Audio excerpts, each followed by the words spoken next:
What's up, family? Thank you for tuning in to the DreamNation podcast. My name is Casanova. I'll be your host, and I'm excited to be bringing to you entrepreneurs, thought leaders, and trailblazers from around the world. Stay locked in with us because we're about to go on a journey that will change your life. What's up, Dream Builder? We're back again with an episode that I've been waiting for a long time. We have my mentor, one of my friends, Dean Graziosi, on the show. And so this is a great episode for anybody who's trying to figure out how they can extract what they do best, how they can teach it to others, and how they can provide value in the world. We talk about the fear of imposter syndrome. How do you get over that? We talk about the successes. How do you really live life at peace, even when you're at your darkest moments? And so I'm excited about this one. We really leave nothing unturned in this episode. And so if you are a fan of Dean Graziosi, a lot of people know him because he's a New York Times bestseller. He's been in the personal development space for over 20 years. And now he has the course with Tony Robbins called KBB, Knowledge Broker Blueprint. So I'm excited for this one. There's so many nuggets that he drops in here. And if you like anything in this episode, be sure to go follow him on Instagram, Dean Graziosi, or any of his social media sites, or just tap into the KBB world because that's going to kill two birds with one stone. But without further ado, let's go ahead and jump right in. What's up, Dream Nation? We are back again, and today's episode is one that I've been waiting on since I started this podcast. And if anybody knows me, especially if you know me on a personal level, you know that today my energy is going to be a little bit different, and that's because I got my man on, Mr. Dean Graziosi. So without further ado, please help me in welcoming him to the show. Dean, you want to go ahead and say what's up to Dream Nation? What's up, everybody? Listen, man, I just want to tell you and everybody here, I just got to know Casanova on a little deeper level in the last 10 minutes, and it's a true honor to be here. I mean it today. I always try to deliver and put all of it out there and leave nothing back. And here's the other thing, too. You have a lot of options on what you could be listening to right now, what you could be watching, and you're here with us, and I don't take that lightly. If I'm going to take half hour, 45 minutes, or an hour out of my day like you are, let's just play full out. And I'll share with you today that no matter where you are in your journey, I promise you I've been there. I've been at the lowest of lows, and I've been blessed to be at the highest of highs and everywhere in between. In my personal life, my business life, 13 businesses. Some of them failed. Some have gone on to do greater things than I ever could have imagined. So I give you my word. If you'll listen, you'll stick with us. There'll be something that you will immediately implement in your life and throw the rest away. That's the best thing about listening to a podcast, reading a book, listen to an audio. Take what serves you and throw the rest away. So Casanova, let's light it up. Let's make this one your best ever. Man, let's do it. And I got no doubt that it will be. I always love to give the proper introduction, and I don't want to shortchange you. The way that I do this is that I compare us as entrepreneurs, thought leaders, change makers to superheroes. Why? Is because we're constantly flying around the world. I know you are. You're putting on your cape and you're trying to solve the world's biggest problems. And so we all know that behind every Superman, there's actually that Clark Kent. So my question for you is, behind the Superman of Dean Graziosi, who is that Clark Kent? Really good question. I like that question because everybody, not that it's bad, everybody asks that similar question, but the Clark Kent, someone who loves being a father and a husband. And I'm not probably any different than most, but I have to tell you, I haven't always been there. I always loved being a dad. My past relationship, I probably had some shortcomings because of the 9 divorces growing up as a kid. I probably didn't see what a functional relationship was. And my ex had the same kind of background, and we're dear friends and we're great co-parents, but we were missing that part. So if you want to know who the Clark Kent is in this phase of my life, I'm remarried to the love of my life. I cherish it every single moment. I don't take it for granted. I will never compromise her feelings, and my respect for her, and our love grows every day. I have a 13-year-old and 11-year-old who just are the love of my life. And now we have my wife and I have a 5-month-old. So the Clark Kent, the simple guy, is I worry about being a good dad. I worry about doing the right things. I feel like I mess up sometimes. I read a lot of books on it. I love being home. I don't do much of all the things I thought I'd do when I was super successful. I don't. I get invited to cool things like the Grammys and the Emmys and fly around the world and pick you up on a private jet. And all that it's so great. And I'm blessed beyond belief to have that opportunity. But really, I'd rather sit home. Last night, as a family, we did tie-dye shirts because my daughter saw something online that was cool. So as a family, we all cooked and then we made tie-dye shirts till 10 o'clock last night. And I would say that ranks up there better than pretty much anything in the world I could do. So that's a side of me I don't usually get to share. And I love it. And the thing that I think that has really resonated with so many people along your journey, at least in the last 5 to 7 years, for the people who didn't see you when you were on daytime TV and doing all these infomercials and things like that, is your ability to be vulnerable. Did you always have this as a kid? Did you always have that vulnerability to wearing your heart on your sleeve? Or was there something that really changed all of that? No, I don't think I did. I think I kept a lot of it inside. Heck, listen, you shared, I know your story, Casanova, and so many of the stories of those of you listening. So please know when I share anything about my story, it's not, oh, poor me, look what I went through. That was the journey. That's what God had designed for me, and I wouldn't change one bit of it. But I held it in so much that at 11 years old, I had a bleeding ulcer. I remember getting off the bus at 11, and I went out behind our dumpster and threw up blood.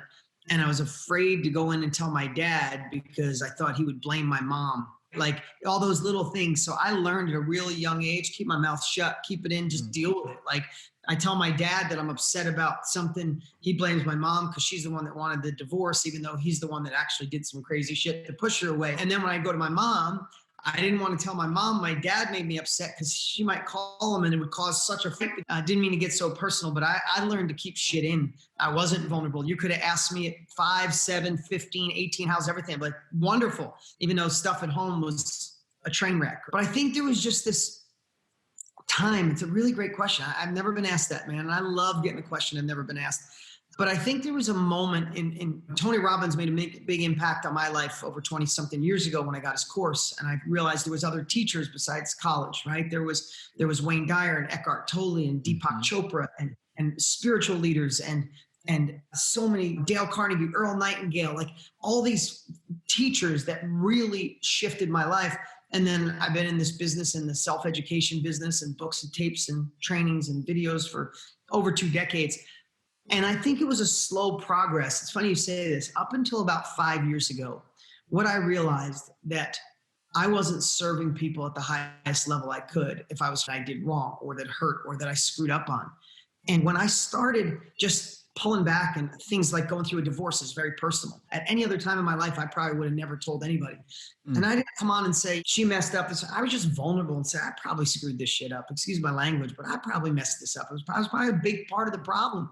And when I was done with the divorce and the pain of not, my ex and I became friends for a long time. We lived in different places, but the pain of not being with my kids every day, it was so crippling. I'm like, I'm not going to hold that back. I bet you other people in that much pain. And the more I shared, man, I just watched how people said, thank you, thank you. I felt alone in this journey.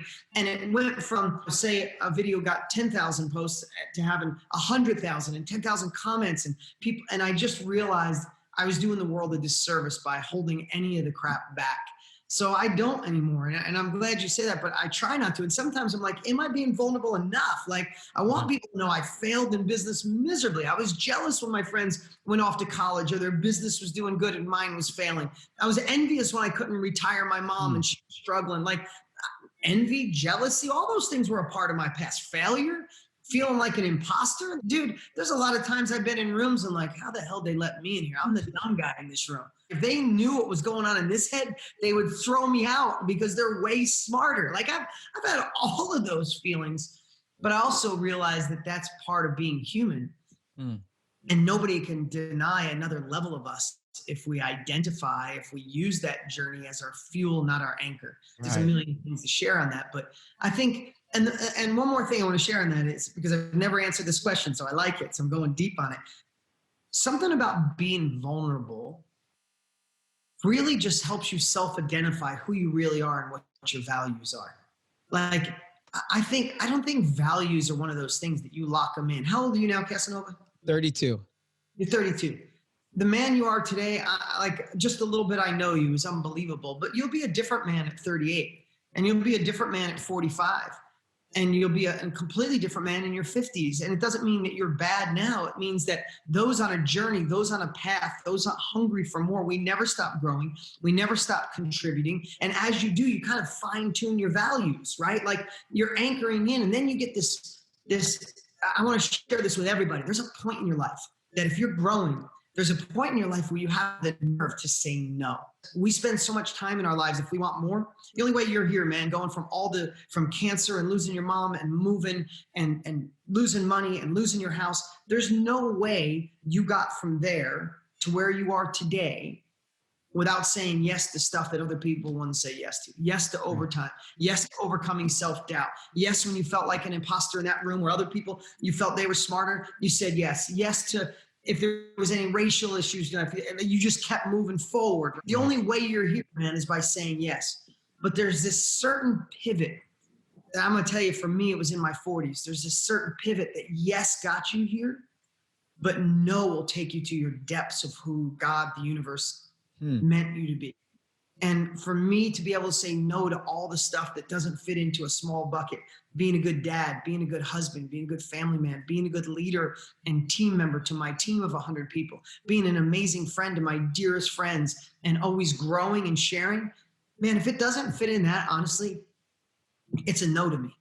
Like legit, there's no money at this phase of my life that can sway me. There's nothing. Like, that is what I wish for every single person watching, that you have the success, the strength, and the depth of wisdom to say no more than you've ever said in your life. I don't know a better way to say it, but I hope that made sense. Yeah, no, it makes 100% sense. And my question off of that, there's so much to unpack there about the imposter syndrome and you getting into these rooms. And I think that first, that's where I want to start. But actually, no, we're going to start with this saying no. Do you feel that someone can get this up? Because for you, you said you had the highs of the highs, you had the lows of the lows. So I think that once you've been through it all, by the age of 45, where you understand, hey, listen, my time is not getting any longer on this earth. Things I have to do what really matters to me. I have to make sure that I'm focusing on my family, my energy, my everything.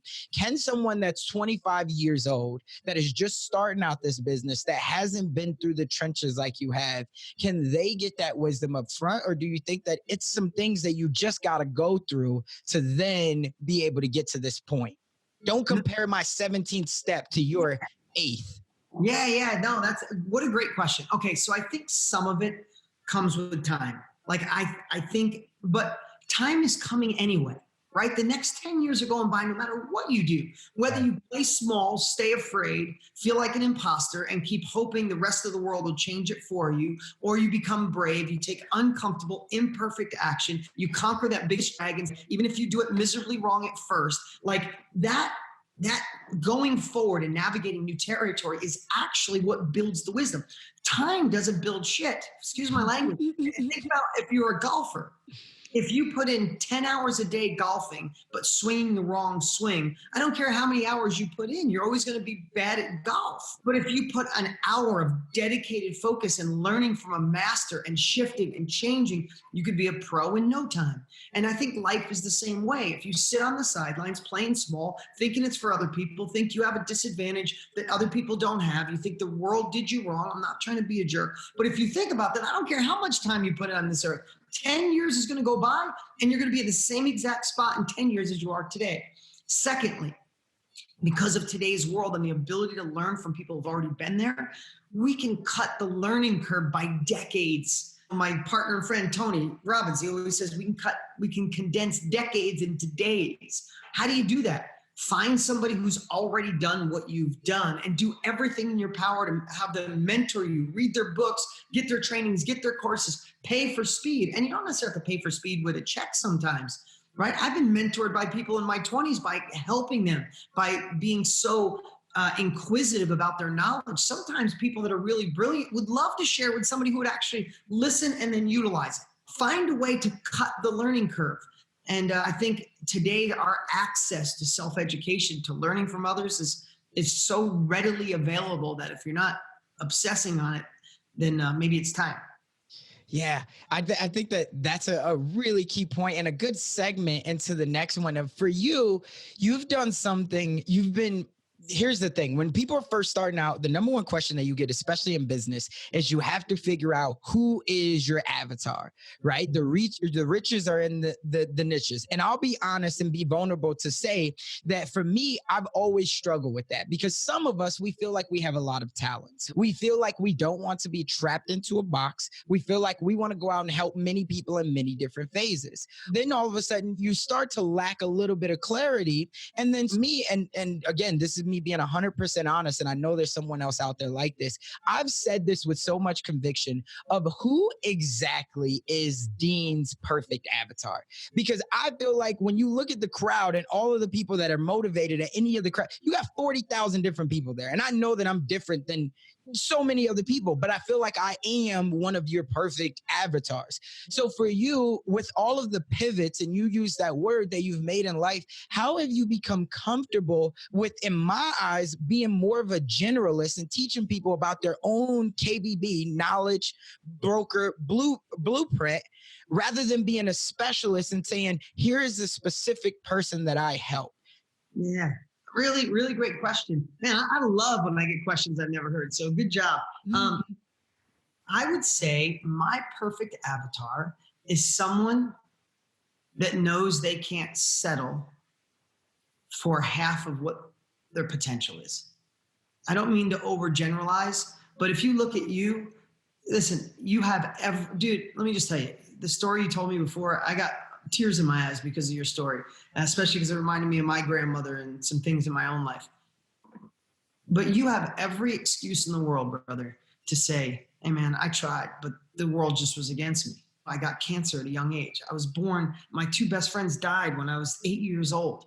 I lived in the south side of Chicago, and guns and violence. And I had 13 brothers and sisters I don't even know. I had an absentee father. And then I try to do things better, man, and the world just goes against me. And I move to a new place and I lose my job. I lose my mom. I lose my house. And I had cancer when I was young. I tried to make it work, but the world was against me.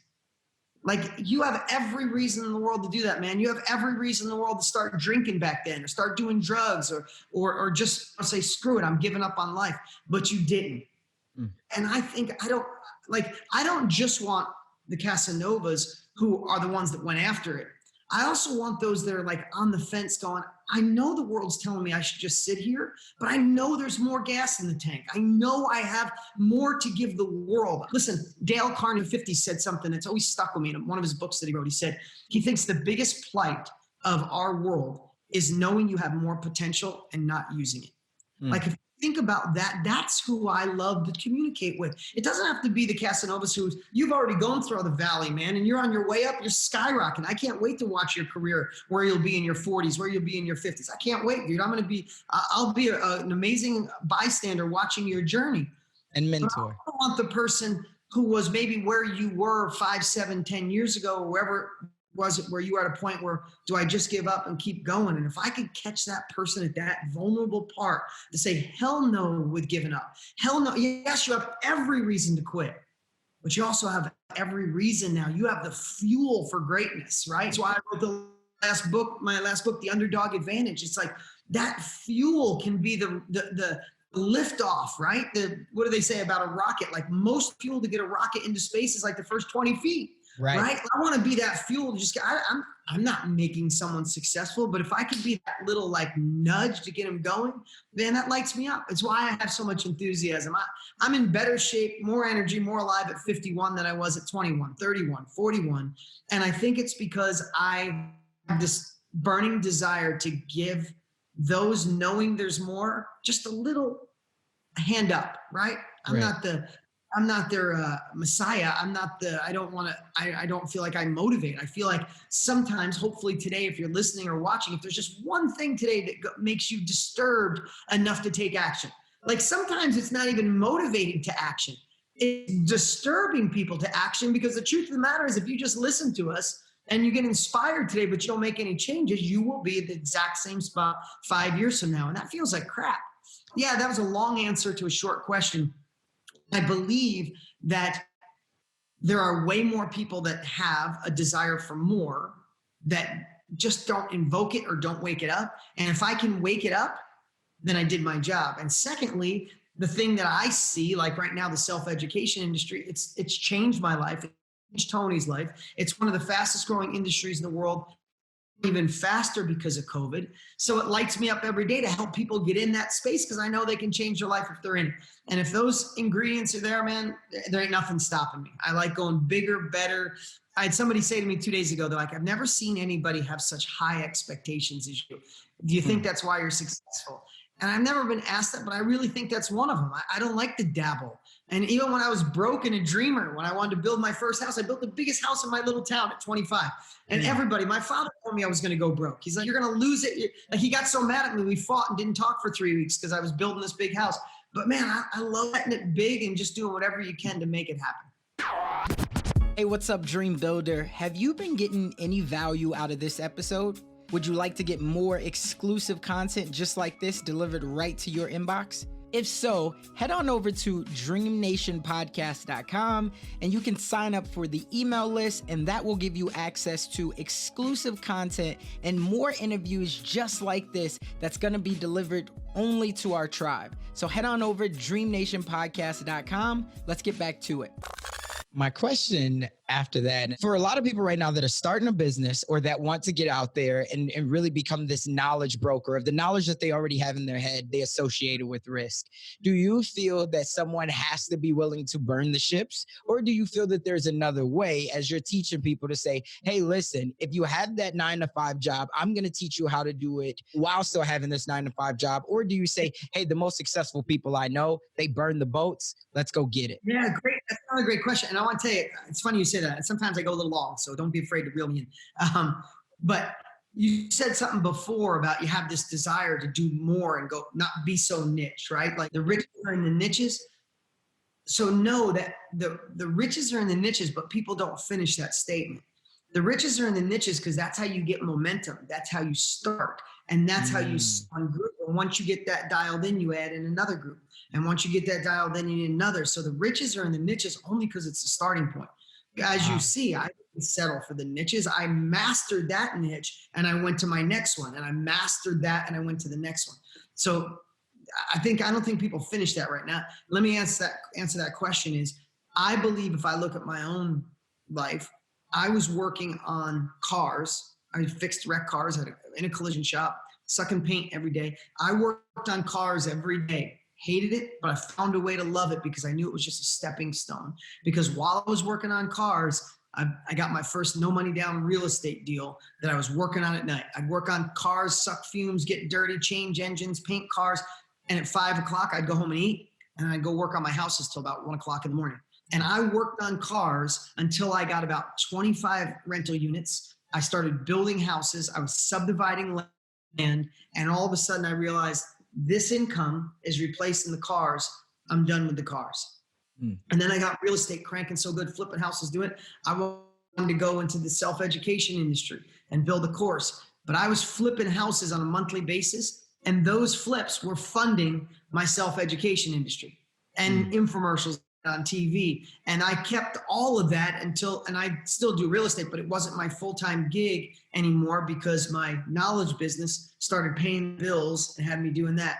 And then I started live events and I started writing books and I started speaking on stages, but I always left the anchor to pay the bills. Now, I'm not saying you shouldn't burn the boats. Burn the boats to me is a little different. Burn the boats means if you're going to do something, don't freaking dabble. Anything in your life that you're not committed to or dabble with doesn't work. If you're not committed to your wife, it doesn't work. You're not committed to your husband. You're not committed to being a good dad. You're not committed to being in good shape. You're not committed to eat. You're not committed to your business. Has it ever worked in the history of the world? Never. So when I say burn the boats, in my eyes, it's even if it's an hour a day, commit, go deep, shut off the phone, obsess on it like your life depends on it, because it does.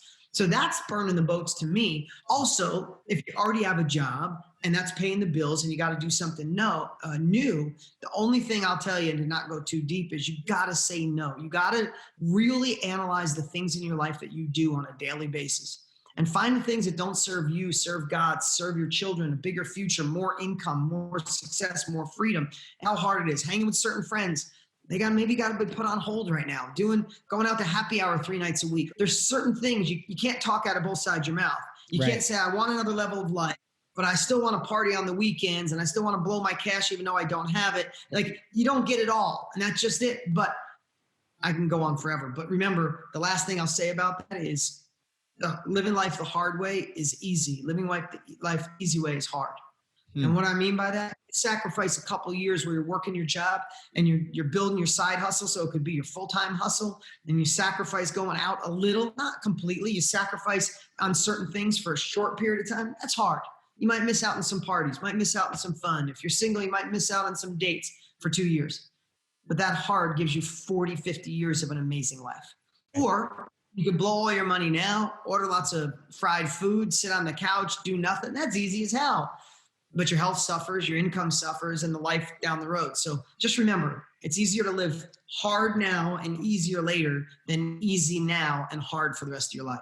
Right. No, that's a critical point. And it's just like that saying, live like no one else now so you can live like no one else later. I think that's phenomenal. For you, you've talked a lot about vulnerability and imposter syndrome. And obviously you're also partnered with one of the biggest world-renowned success coaches. For a lot of people right now, when you go into KBB, people know what they know. But I think where the fear comes in, if I try to teach it to someone else, that I won't have a framework that's valuable to where they see me as an expert, right? How do you teach that? Because a lot of people listening right now say, I know what I know, but I don't know that I know how to teach it. Yes. I'll give you three steps here. First off is always teach what you do know.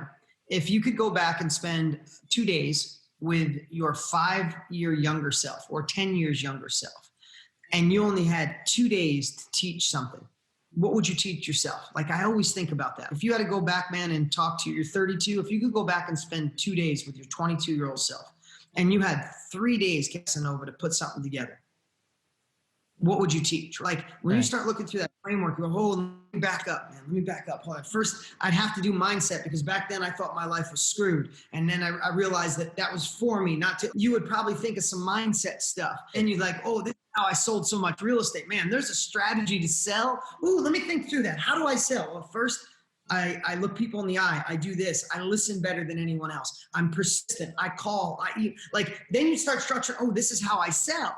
Oh, my marriage is really awesome at this place. Man, it wasn't so good. How would I treat my relationship? Oh, this is what I do. I listen more. I realize there's two of us. We're united. We have God or our children. Like, you start thinking through all this. So it's a little different when you think through that. And you have to remember, the people that you're teaching are starting off where you were 3, 5, 10 years ago. So if you've sold one piece of real estate in your life, and you're trying to go to a convention to show people who've already sold 100, you're a phony. And of course you'll look like a phony. But if you sold just 10 pieces of real estate in your life, and you have a room full of people who've never sold one, you're the expert.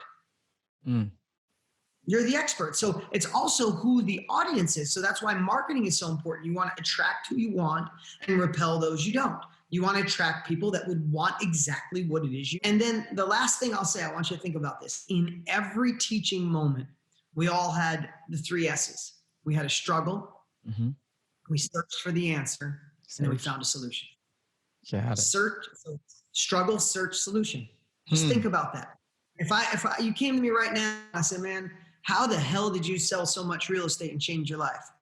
What was the struggle?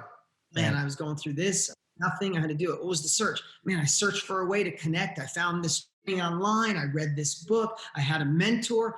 And what's the solution? The solution is I implemented it, and these are the results I get, right? If you break it down to those 3 S's, man, all of a sudden you go, oh yeah, I could teach that. I could teach. So think through that. It's understanding that framework and then putting the right people in the room. And all of a sudden the one thing that you were missing goes up, your confidence. Man, that's so powerful. And I think right there, that's that one thing that someone else can do and apply to their business today. If they haven't heard anything else, that will give them the confidence to take action. So I love that you shared that. You've also been a big advocate and a big pioneer in the masterminding world. You have hundreds of $1,000 masterminds, and then you also have it down to the $7 mastermind. For someone right now that's thinking, listen, I need to be a part of a mastermind, but I don't necessarily even know where to start. Who do I look like? How do you advise people to go find it that way? I know we could just say, hey, join my mastermind. But for someone else, that's if I want to do something that's maybe outside of real estate or the mindset thing, I want to be in this niche area. Is there a way that they could find their tribe? Yes, first off, before you go looking, who should your tribe be? I believe your tribe should be a group of people that are doing as well as you and a little better. So if you're in real estate and you're flipping single family homes, or you're holding property and you own 10 single family homes and you want to just get cutting edge stuff, and let's just back up. What is a mastermind? Earl Nightingale, no, it was Napoleon Hill in 1937 said, a mastermind is just it can be two people. When two people come together collectively, share their wisdom, and there's a third mind created. It's the accumulation of knowledge, right? If two people who are in real estate come together and you go, man, I flip houses, I find them by putting out bandit signs and calling expired listings. Oh my God, that's amazing. Let me tell you what I do. I run ads on Craigslist, but I reverse strategy. I don't do it this way. All of a sudden, collectively, you both got smarter, right? And that's only two people.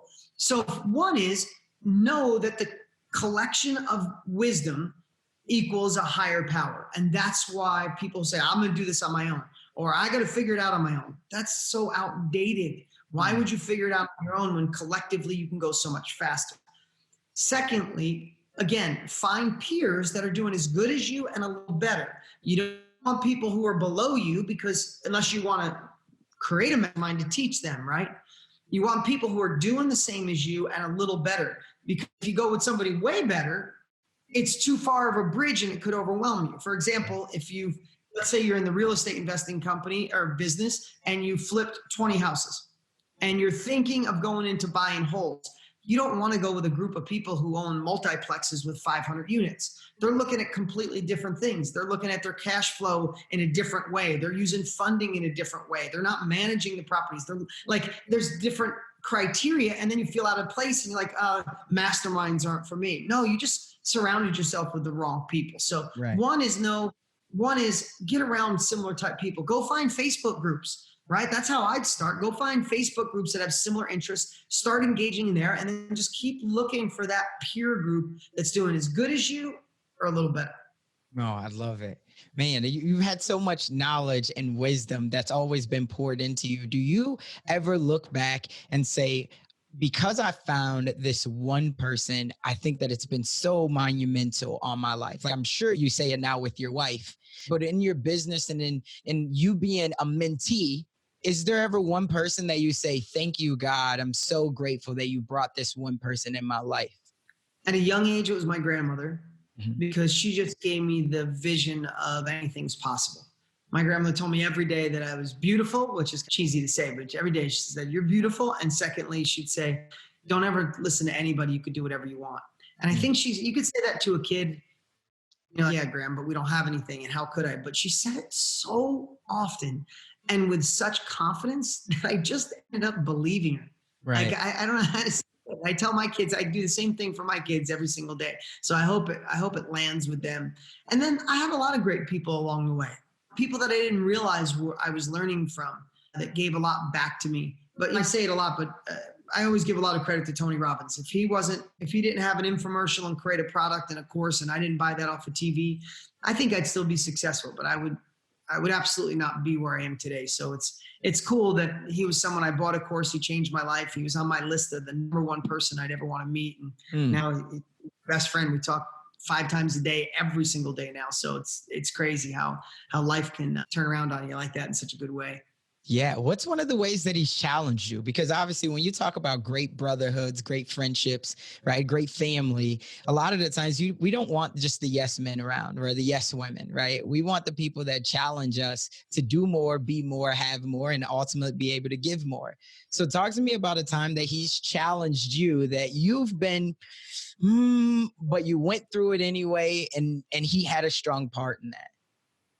Yeah, I'll tell you, I was in my 40s and I had been going through separation divorce for a while. And Tony is not pro-divorce in any way. He's pro-happiness and love. I flew down to see him down in Florida, and I was just in a really funk of a place, and it was limbo. And it was limbo for my ex, limbo for my kids, just being honest, and limbo for me. And I was in my 40s, and him and his wife, Sage, they're an amazing team, and they're such a great example. They've been madly in love for 20 years, so it's so good watching them. But he literally got 2 inches from my face, and he said, I want to know something, not what you're going to achieve, what you're going to accomplish. I know you're going to be successful. He said, who are you going to become in your 50s? Who is the man, Dean Graziosi, in his 50s? I need to know that. And he wouldn't let me he wouldn't take his eyes off me. It was also like an uncomfortable moment. I said, he said, no, that's not an answer. Who are you? And I started thinking of the man I wanted to be, how I wanted to evolve, the kind of father I wanted to be, what kind of love I wanted in my life. And I have to tell you, it was everybody, you probably heard that before, you've asked it, but that was the perfect time, the perfect intensity from someone I respected. And it was that time where I literally went home and talked to my wife at the time, my ex, and she's like, I think we should divorce and end it. And it was definitive at that moment because I knew the man I wanted to be, not someone who was creating extra pain, maybe holding on to something that shouldn't be there. My kid's not sure. And at that moment, I also decided that I was going to, no matter what it took, I was going to be dear friends with my ex, that we were going to co-parent crazy, that I was going to find someone in my life that was cool with me being friends with my ex, that we could all be together. And I made that in who I was going to be in my 50s.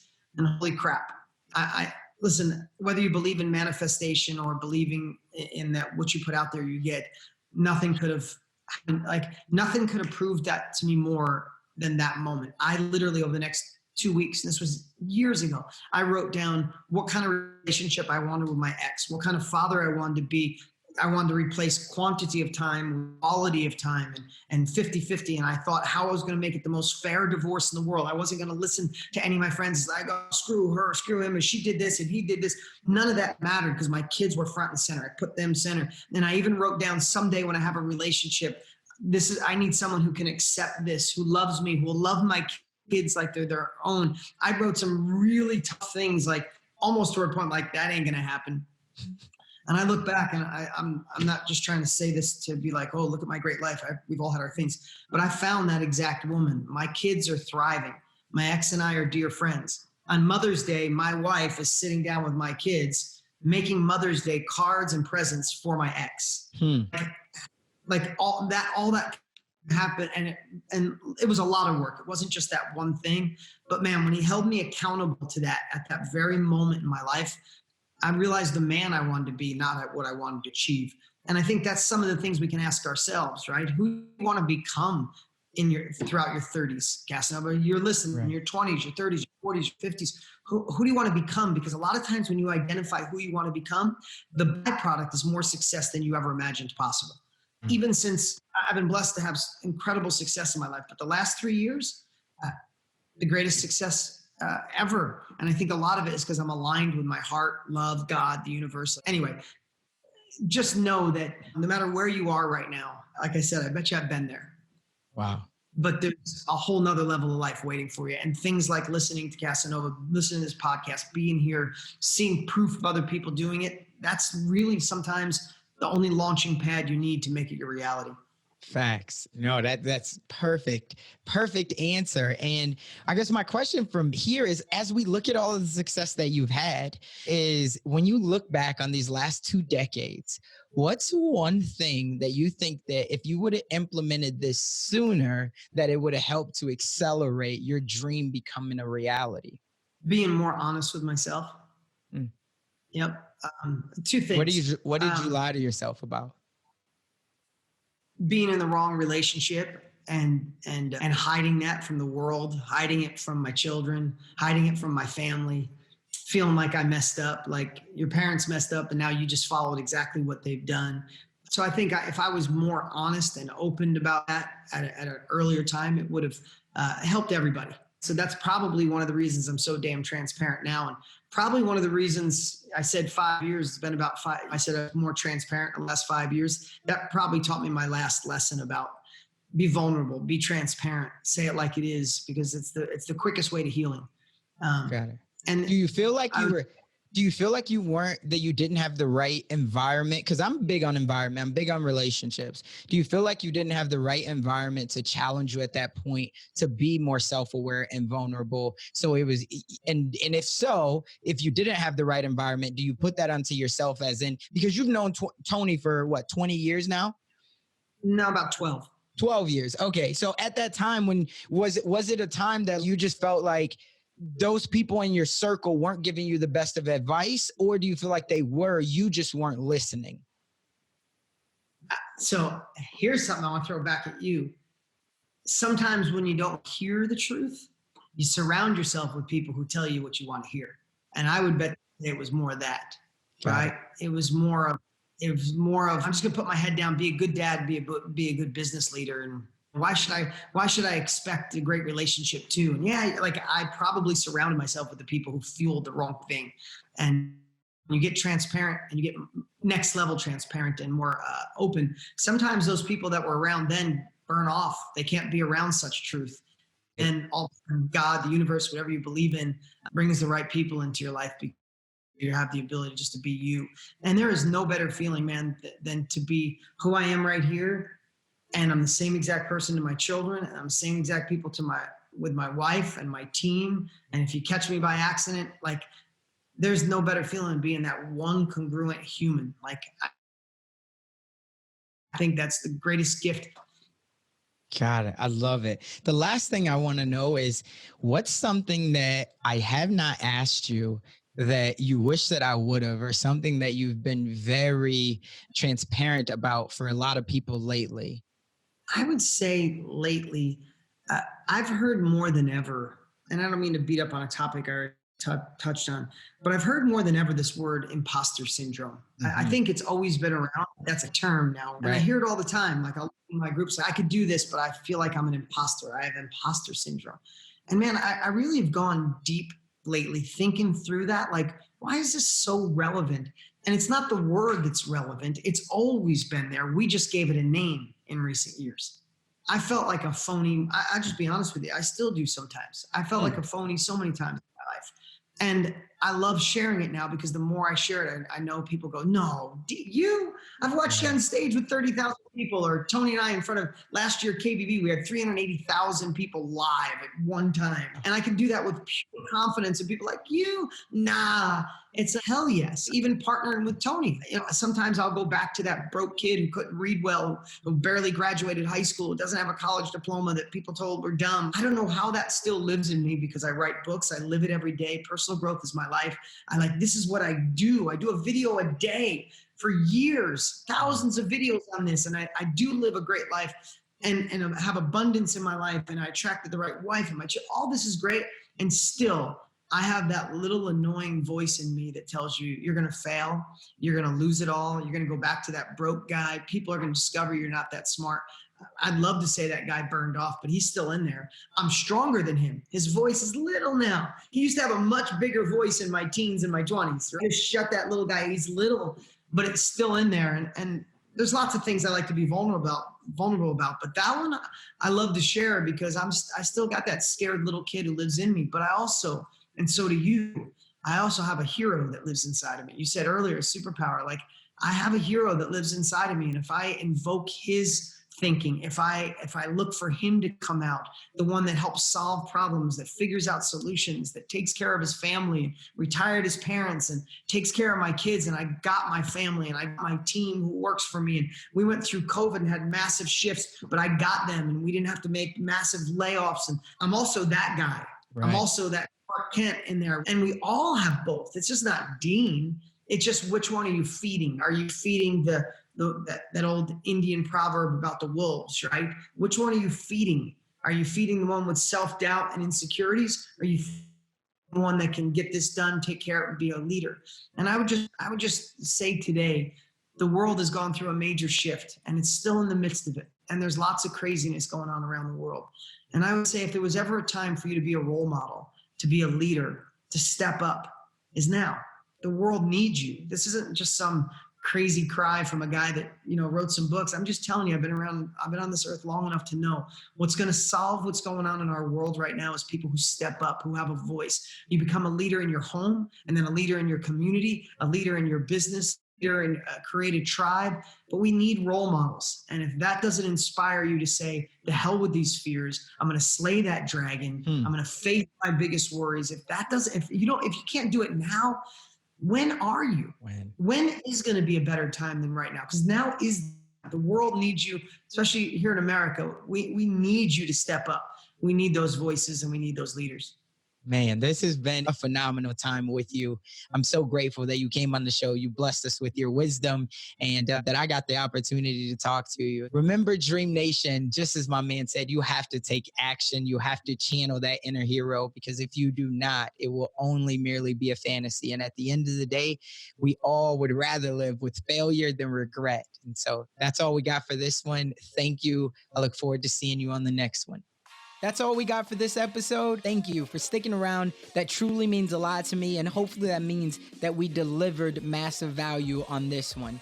If you haven't already, the way that you could say thank you to myself and the team is just by heading over to iTunes and leaving a review and a rating. That's what iTunes loves to see. That's how we get out there even more, and I would definitely be grateful for it. I know the team would as well. Do me a favor and head on over to DreamNationPodcast.com. That's where you're going to be able to find all of the resources that we talked about in today's episode, as well as more exclusive content. And you'll also be able to sign up to our email list where we have more exclusive content. And we always love to hear the feedback from you all, because you're our tribe. So remember, in the dream we trust, we'll see you on the flip side.